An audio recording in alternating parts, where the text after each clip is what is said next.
I didn't go to Marina del Rey looking for proof that my marriage was cracking. That weekend was supposed to be a reset. Emma had suggested it. Said we needed sun and salt air and a break from routine. I remember thinking that sounded like effort. Like maybe we were choosing each other again.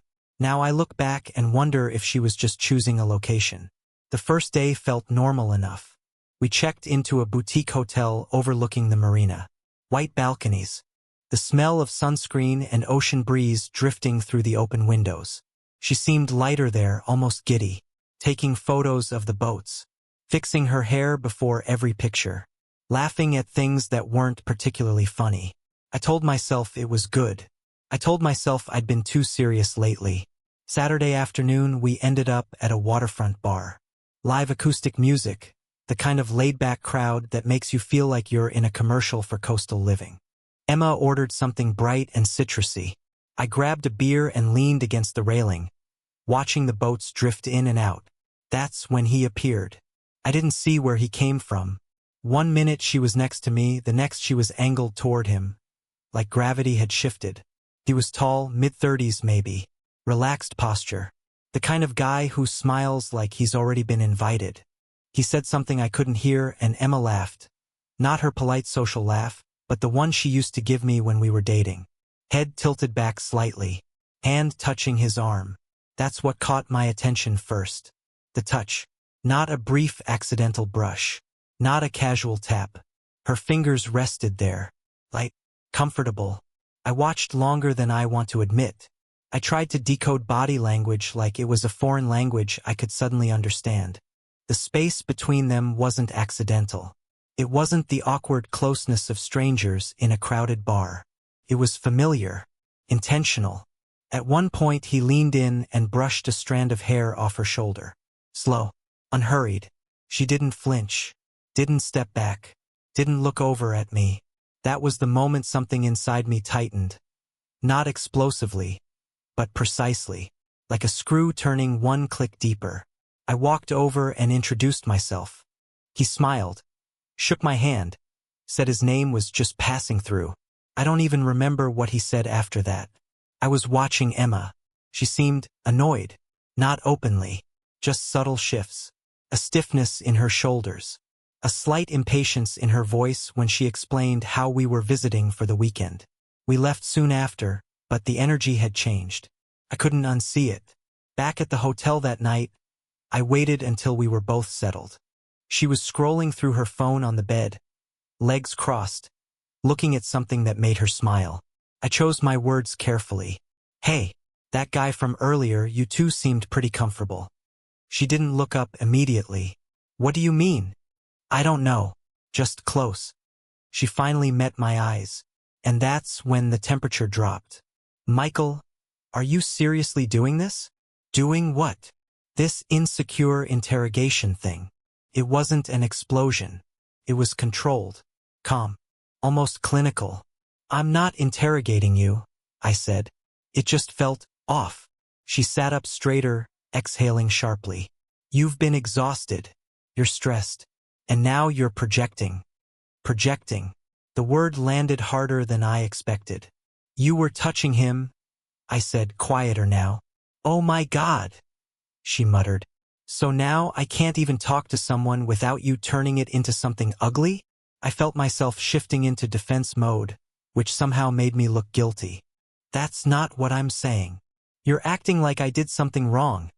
She's *T-back. You've been distant for months, cold, and now you're suddenly hyper-aware of everything I do.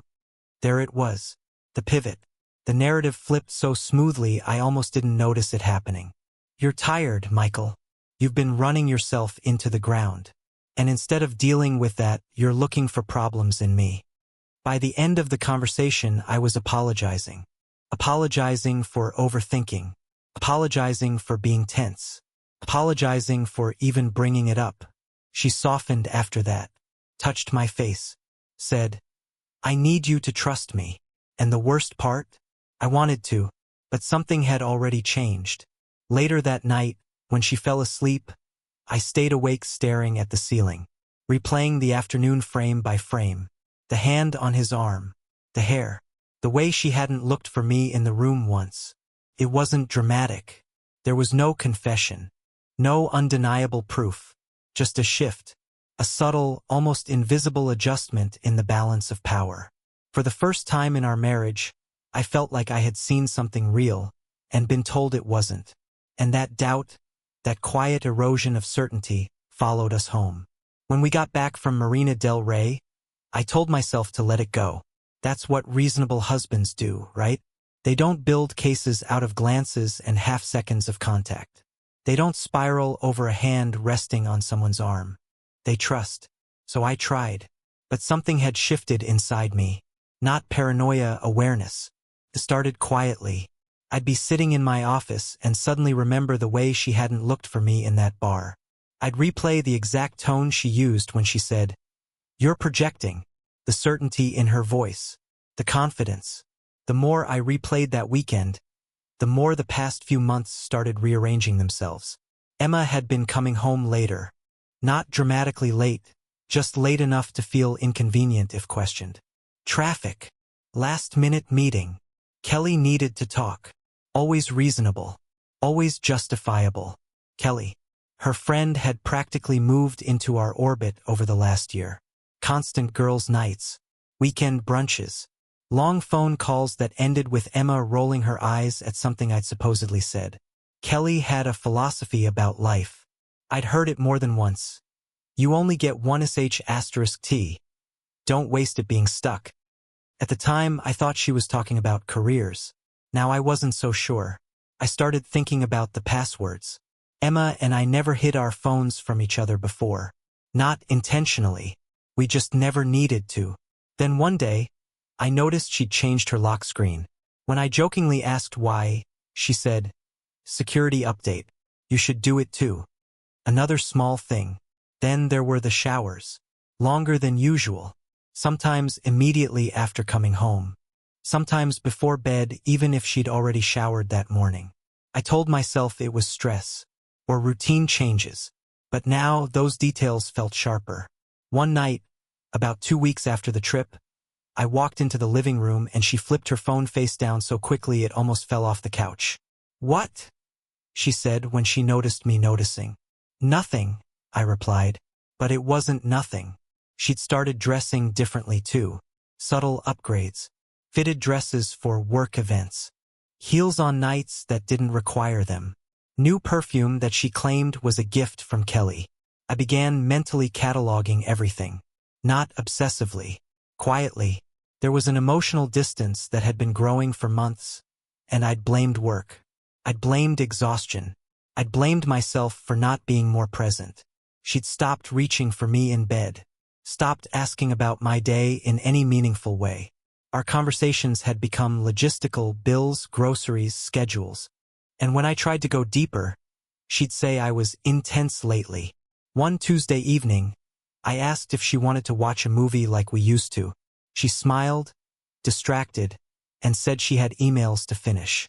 From the kitchen, I could hear her laughing at something on her phone. I stood there holding 2 glasses of wine, feeling like a guest in my own house. That's when the pattern stopped being abstract. Late returns. New passwords. Sudden independence framed as empowerment. I remembered how she described me in Marina del Rey. Tired, insecure, projecting. What if that wasn't defense? What if it was strategy? The idea made my stomach turn. I started reviewing bank statements under the pretense of organizing finances. There were small charges that didn't make sense. Boutique restaurants in neighborhoods nowhere near her office. Parking garages downtown on days she'd said she was working late at the firm. Nothing explosive, but aligned. Dates matched the nights she came home distracted. Or overly affectionate. That was another thing. Sometimes she'd be distant for days, cold, short, unreachable. Then suddenly warm, almost overly so, touching my arm, suggesting dinner out, complimenting me. I used to think that meant we were reconnecting. Now it felt like guilt management. I didn't confront her. Not yet. Instead, I started observing more carefully. One night, I asked casually, "You still talking to that guy from Marina?" Her reaction was immediate. "What guy?" The one at the bar. She rolled her eyes. You're still on that? I let it drop. But the irritation in her voice wasn't about being wrongly accused. It was about being reminded. The final piece that unsettled me wasn't a message or a receipt. It was absence. Emma used to fill space. Now she avoided it. She'd sit on the far end of the couch, go to bed earlier than me, wake up before me. Our lives ran parallel, not intertwined. And somewhere in that quiet separation, I realized something disturbing. If something was happening, it wasn't new. It was sustained, intentional, maintained. The weekend in Marina del Rey wasn't the beginning. It was just the first time I saw it clearly. And once you see the pattern, you can't unsee it. There's a strange moment when suspicion stops being theoretical. It's quiet. There's no dramatic music, no confrontation, no shouting, just clarity. For me, it happened on a Thursday night. Emma was in the shower. Her phone buzzed on the nightstand once, then again. Not aggressively, just enough to pull my attention toward it. I wasn't planning to look.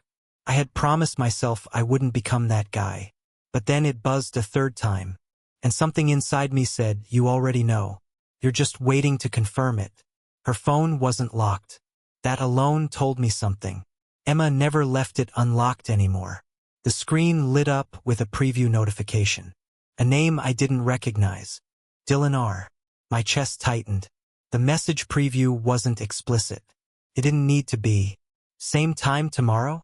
I can't stop thinking about last night. I stared at it for a full 10 seconds before opening the thread. And that's when the world became quiet. No shock. No yelling in my head. Just a slow, methodical unraveling. The conversation went back months. Inside jokes. Photos of hotel room balconies. *TS of flight confirmations. Dates. Times. Alignment. They weren't careless. They were consistent. Hotel reservations in downtown Los Angeles on nights she'd said she had late client dinners. Charges that matched the statements I'd reviewed. Transfers labeled as consulting fees that were anything but. I scrolled through messages that made it clear this wasn't a mistake.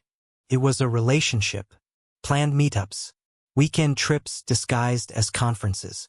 Geolocation tags shared casually between them. One message froze me in place. He has no idea. He still thinks I'm just stressed.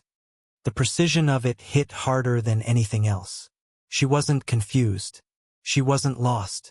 She was aware, deliberate, strategic. The shower turned off. I locked the phone exactly as I'd found it and placed it back down. When she walked out wrapped in a towel, she smiled at me like she always did. "Why are you looking at me like that?" she asked lightly. I forced a neutral expression. "Long day." She walked past me, humming softly. I watched her move through the room and realized something unsettling. I didn't feel rage. I felt recalibration. The man from Marina del Rey wasn't random. He was Dylan Rose. And this hadn't been going on for weeks. It had been going on for almost 8 months. 8 months of calculated scheduling. 8 months of me apologizing for feeling insecure. 8 months of Kelly telling her she deserved freedom. The next morning, while she was at work, I documented everything. *TS. Bank records. Travel confirmations. I cross-referenced dates with calendar entries she'd shared with me. Networking event. Team dinner. Client meeting. All of them aligned with Dylan's messages. There were no gaps. No room for doubt. And the most painful realization wasn't the physical aspect. It was the longevity. This wasn't passion spiraling out of control. It was sustained, maintained, protected. I checked one more thing. Shared location history through our car's app. Several late-night stops near a residential address in Oakland. I looked up the address. Dylan Rose. The confirmation didn't explode my life. Settled it. Because once you have proof, the chaos stops. The question shifts from, is this happening? To what do I do now that I know? That night, Emma came home cheerful. Too cheerful. "Kelly and I might go to Oakland next month," she said casually while pouring wine. "Girls' weekend. Oakland." The same city tied to the address I'd found.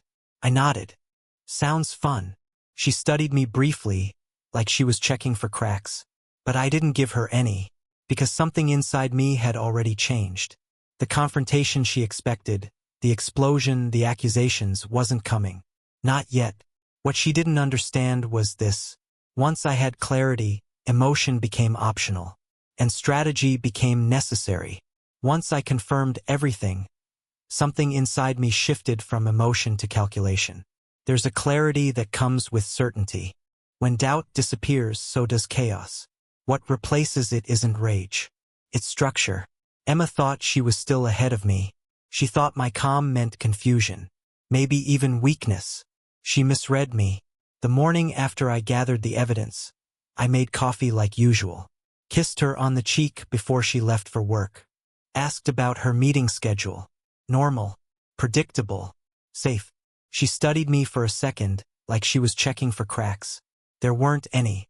Instead of confronting her, I called a lawyer. Not a dramatic one. Not someone known for courtroom theatrics. I wanted someone methodical, strategic. Someone who understood documentation and timing. I drove to Oakland that afternoon under the pretense of a client visit. The office building overlooked the bay. Clean glass windows. Neutral carpet. The kind of place where emotions don't enter the room unless you bring them. I didn't. I laid everything out. Messages from Dylan Rose. Hotel confirmations. Bank transfers. Location history. My lawyer didn't react emotionally. He just nodded. This is sustained infidelity, he said calmly. Not a one-time lapse. That phrase mattered. Sustained. Intentional. Documented. We discussed assets. Joint accounts. Property ownership. The house. Retirement funds. I realized how much of our financial world was intertwined, and how quietly it could be untangled if done correctly. Do not confront her yet, he advised. Let her think everything is stable. That part wasn't hard.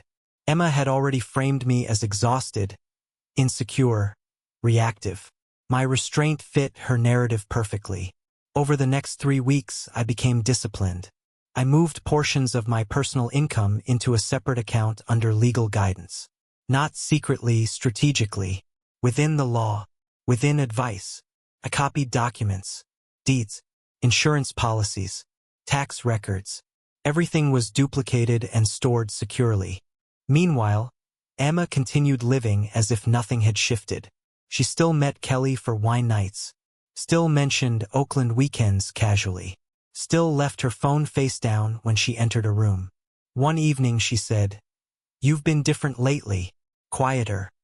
"I've just been thinking about work," I replied. She nodded, satisfied. She mistook silence for surrender. During that same week, an unexpected email arrived in my inbox. A job offer I'd interviewed for months earlier. A senior position in another state. Better pay. Executive level. Clean break potential. At the time I interviewed, it was ambition. Now it was leverage. I accepted. I didn't tell Emma. Not yet. Instead, I coordinated with my lawyer to initiate property evaluation on the house. The paperwork was filed discreetly. Standard review process. Nothing dramatic. Legally sound. Emma was under the impression that I was still trying to reconnect. She even suggested couples therapy one Sunday afternoon. "I've been reading about emotional drift," she said gently. "Maybe we both just lost our way. Lost our way." As if Dylan Rose was a detour sign we accidentally followed.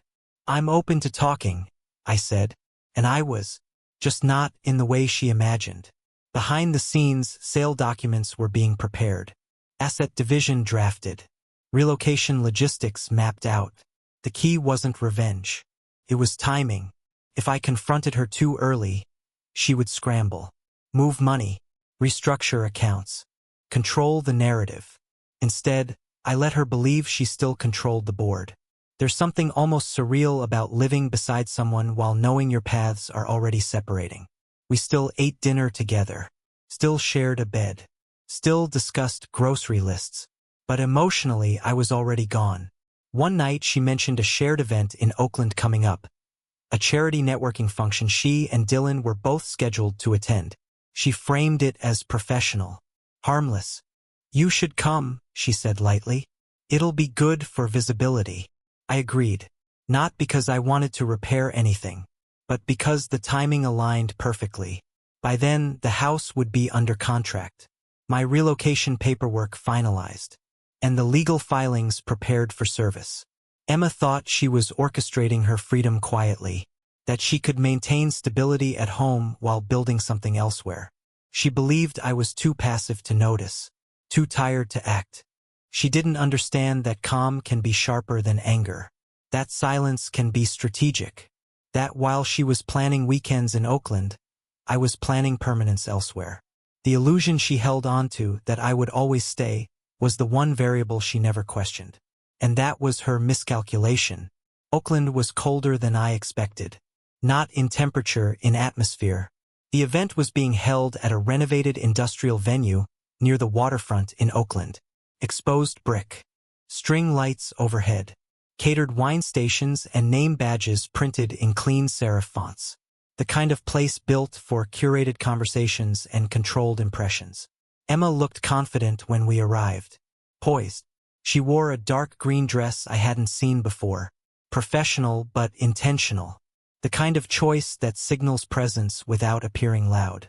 She looped her arm through mine as we walked in. For anyone watching, we looked stable, grounded, untouched. "Thanks for coming," she said softly as we checked in. "Of course," I replied. Her smile lingered just a second too long, like she was studying my face for cracks. But I'd practiced this. Calm breathing, measured posture, neutral tone. Inside, the room buzzed with quiet ambition. Investors, firm partners, startup founders. Polished small talk about growth and expansion. I recognized Dylan immediately. He stood near the far side of the venue, holding a drink, scanning the room with that same relaxed confidence I'd first seen in Marina del Rey. When his eyes landed on Emma, there was no confusion. There was recognition, familiarity, and something else, ownership. He masked it quickly when he noticed me beside her. Professional handshake, measured nod. "Michael," he said evenly. "Good to see you." His voice was controlled, but his pupils tightened slightly. He knew, not that I had proof, but that something was shifting. We exchanged brief pleasantries.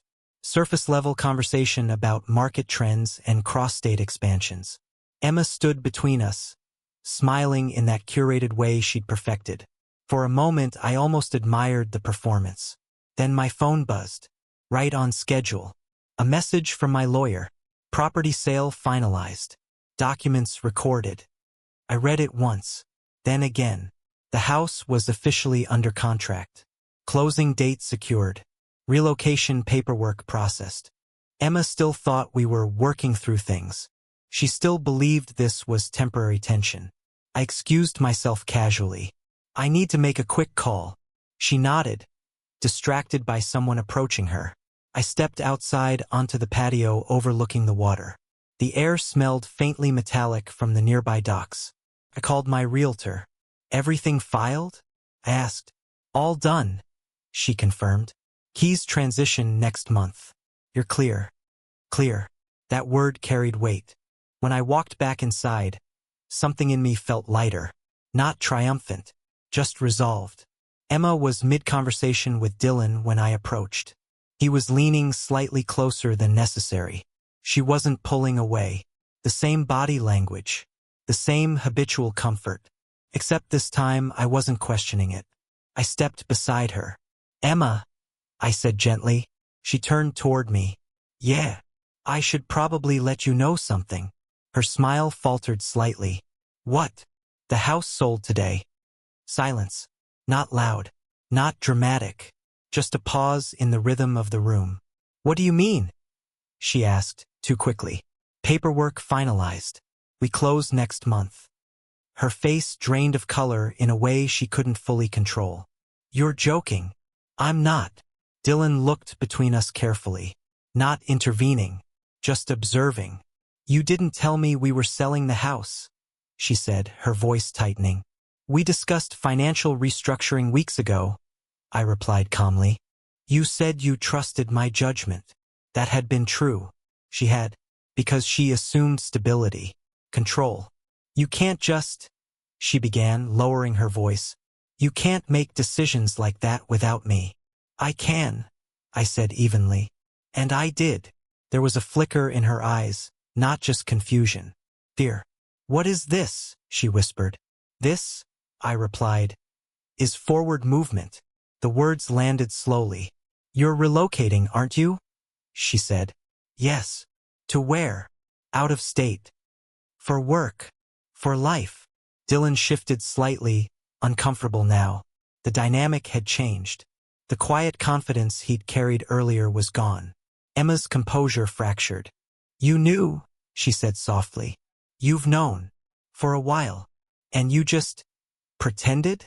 I observed. Her breathing quickened. Michael, this isn't how we handle things. We talk.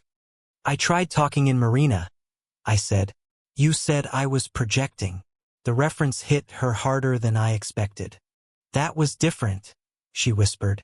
No, I replied. It wasn't. The room continued buzzing around us, unaware that an entire marriage had just pivoted. You don't get to blindside me, she said, anger surfacing now. You don't get to make unilateral decisions. I met her eyes calmly. You already made yours. That's when it clicked for her. Not the affair. Not the proof. But the timeline. She realized I'd understood everything long before tonight. That my silence wasn't ignorance. It was preparation. Her illusion of control that she could balance two realities collapsed in real time. Dylan stepped back slightly, disengaging. He wasn't prepared for consequence. Neither was she. I thought, she began, then stopped.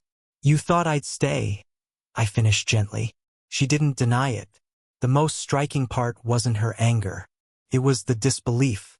She genuinely hadn't considered the possibility that I would leave first. That I would act without screaming. Without pleading. Without asking her to choose. I didn't raise my voice. I didn't accuse her publicly. I didn't humiliate her. I simply shifted the ground beneath her feet. I'll send you the legal details tomorrow, I said calmly. Everything's organized. Her lips parted, but nothing came out. For the first time since this started, she wasn't directing the conversation. She was reacting. And as the event carried on around us, as glasses clinked and conversations resumed, the reality settled between us. When she believed she was managing two worlds, I had already closed one. The next morning, Emma called nonstop. I didn't answer. Instead, she was served at the house by noon. When she showed up at my office, furious and shaken, I was ready. You planned this, she said. Yes, I replied calmly. I laid out everything. Documented infidelity, financial transfers, timeline records. No yelling, just facts. Her threats about taking everything faded when she realized I'd already secured accounts and filed properly. This isn't revenge, I told her. It's boundaries. For the first time, she wasn't arguing. She was calculating losses. Control had shifted completely, and she knew it. I left before the closing date. No dramatic goodbye. No final speech. Just packed boxes and a forwarded address. Emma texted once. I didn't think you'd really go. That was the point. In the new city, the air felt different. Cleaner somehow. I rented a small apartment overlooking water, quiet and anonymous. No shared history. No tension in the walls. I didn't need to prove anything. Not to her. Not to anyone. She kept the freedom she fought for. Kept my peace. And in the end, that mattered more than winning.